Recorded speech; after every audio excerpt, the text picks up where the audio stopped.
Ogechi and Ngozi were best friends. They did everything together, shopping, eating out, and even raising their kids together. Ogechi had a daughter named Amaka, and Ngozi had a son named Chinedu. Their families lived in the same neighborhood, worked at the same office, and their children attended the same school. Life was simple and comfortable, with both women balancing their careers and family. Every morning, Ogechi and Ngozi left for work. They would drop their kids at school and head off to their busy jobs.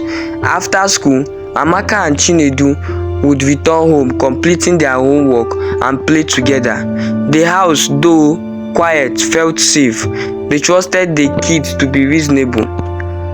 At home, things started to change.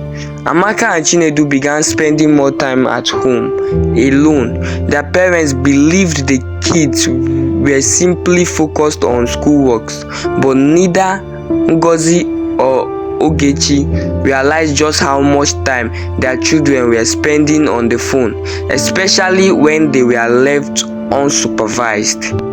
One afternoon, after hearing Chinedu complain about not having a phone like his friends, Ngozi decided to buy him one. "This will help you with your assignment," she said, handing him the phone. Chinedu was excited. His new phone became his prized possession. At first, Chinedu used it to look up homework and school projects, but after a few days, he got curious. He asked Amaka, "Do you want to see something cool?" Amaka, always curious, nodded.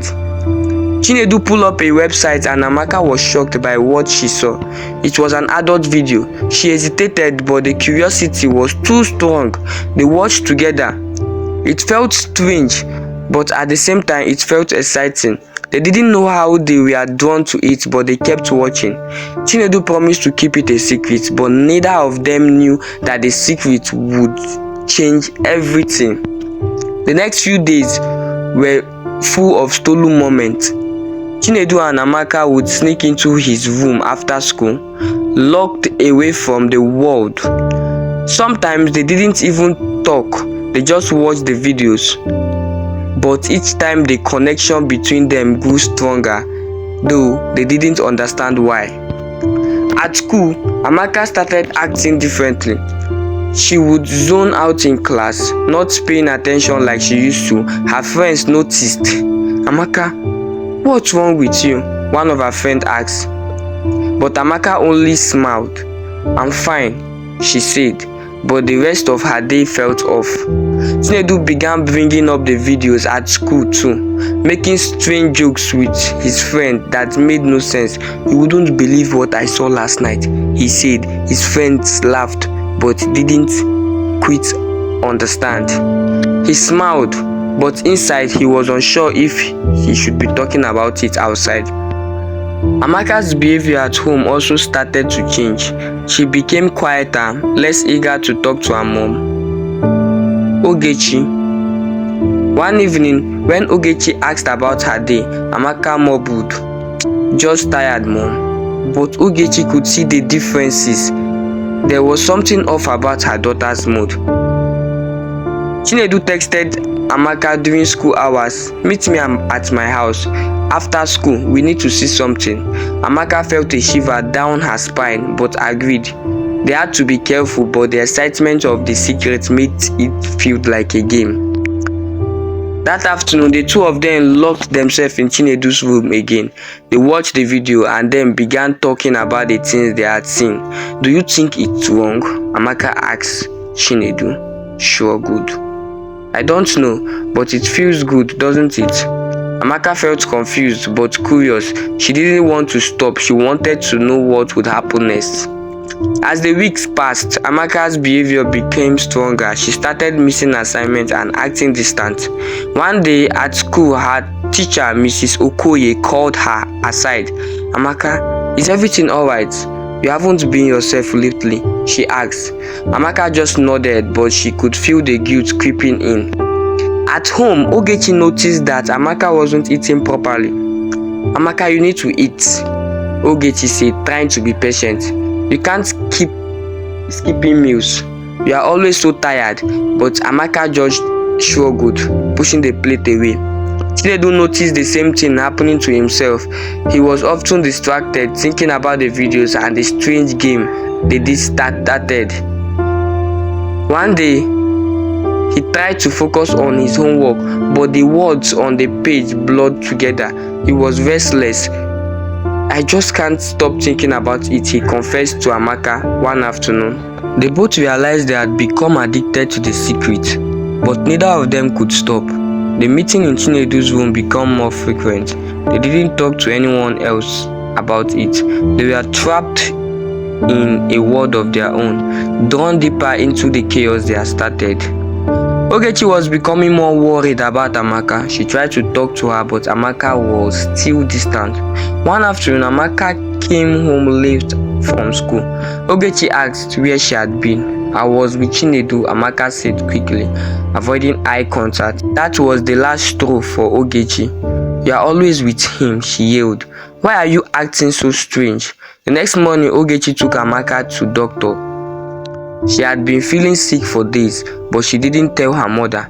At the doctor's office, the truth came crashing down. The doctor looked at Ogechi seriously. "Amaka is pregnant," he said. Ogechi could breathe barely. Her heart pounded. She didn't know what to say. "How could this happen?" she whispered to herself. Amaka began to cry. "I'm sorry, Mama," she sobbed. "I didn't mean for this to happen. I didn't know how to stop." At that moment, the reality hit Ogechi like a wave. Her daughter's life had changed forever, and it was all because of a secret. Ogechi called Ngozi immediately, her voice trembling. "Ngozi, you need to come to the hospital right now. It's Amaka. She's pregnant." Ngozi felt as if she had been hit by a truck. She couldn't speak at first. "What? How could this happen?" she asked in disbelief. The two women met at the hospital, but the silence between them was deafening. Amaka sat, her head in her hands, as her mother tried to make sense of the situation. Chinedu stood silently by, his guilt weighing heavily on his shoulder. He had never imagined things would go this far. He finally broke the silence. "I'm sorry," he whispered. "I didn't mean for this to happen." Both mothers stared at him, stunned by his admission. Everything had spiraled out of control. The truth was out, and their world would never be the same again. The news of Amaka's pregnancy shook both families to the core. Ogechi and Ngozi, once close friends, now found themselves at odds. They sat in the hospital room, their hearts heavy with confusion and anger. "Why didn't you see this coming, Ngozi?" Ogechi asked, her voice shaking with hurt and frustration. "You bought him that phone. You let him be alone so much." Ogechi flinched, as though Amaka's word hit her. "I didn't know, Ogechi.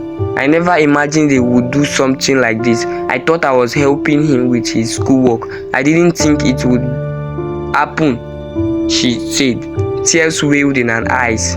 "I trusted them. I never imagined they would go this far."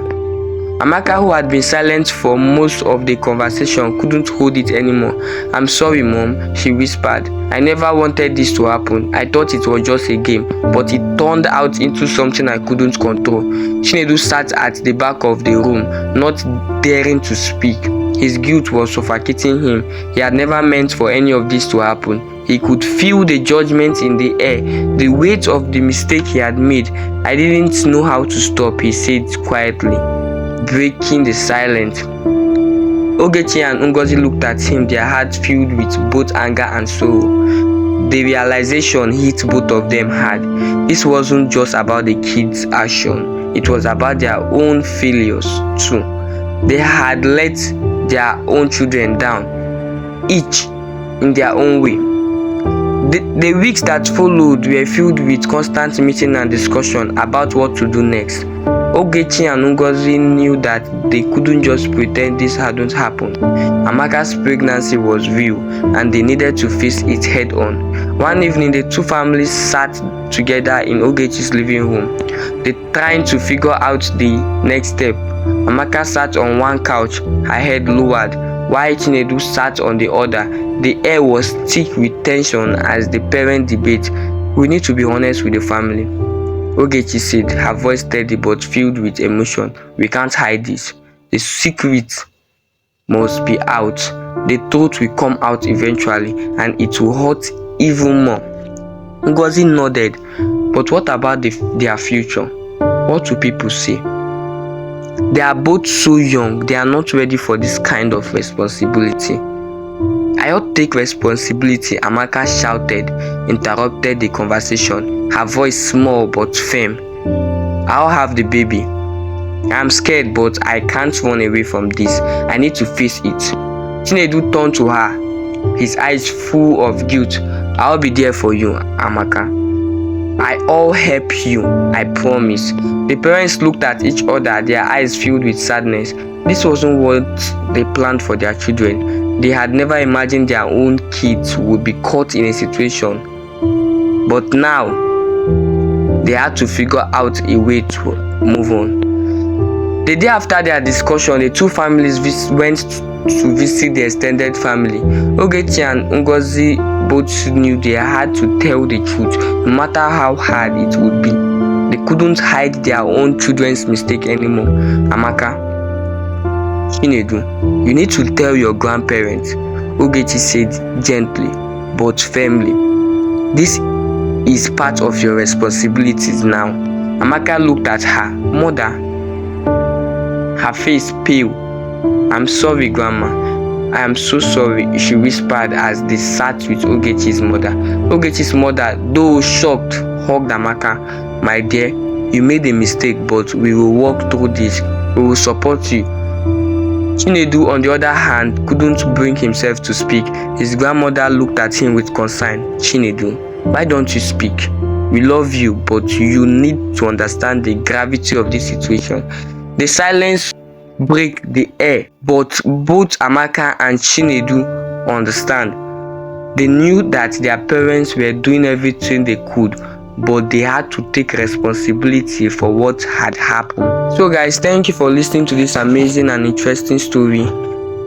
This story simply tells us about the implications of not supervising your children, of giving them phone in a tender age. I'm not saying it's bad to give them phone in a tender age, but always supervise them, know what they are doing with the phone, not only with the phone, know what they are doing in their personal life.